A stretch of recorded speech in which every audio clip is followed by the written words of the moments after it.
ప్రియ సహోదరి సహోదరుడా, బైబిల్ గ్రంథం సెలవిస్తుంది.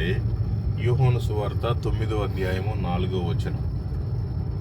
పగలున్నంత వరకు నన్ను పంపిన వాని క్రియలు మనం చేయుచుండవలెను, రాత్రి వచ్చుచున్నది, అప్పుడెవ్వడనో పని చేయలేడు.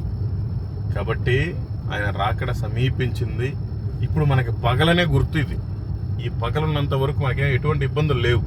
ఈ ఇబ్బందులు లేనంత వరకు కూడా మనం సువార్తను ప్రకటించాలి. రాబోయే కాలం రాత్రి. రాత్రి అంటే మనకి చీకటి, ఇబ్బందులతో సమానం. ఇబ్బందులు వస్తాయి. మనం చర్చికి వెళ్ళడానికి లేదు, చర్చిలు కొత్తగా కట్టుకున్న పర్మిషన్లు ఇవ్వరు, పత్రికలు పంచడానికి లేదు, బైబిల్ ప్రింటింగ్ ఆపేస్తారు. దాన్నే రాత్రి అంటారు. రాత్రి రాబోతుంది. ఆ చీకట్లో మనం ఏమీ చేయలేం. ఇప్పుడు పగలుంది. పగలున్నంత వరకు మనం దేవుని పని చెయ్యాలి.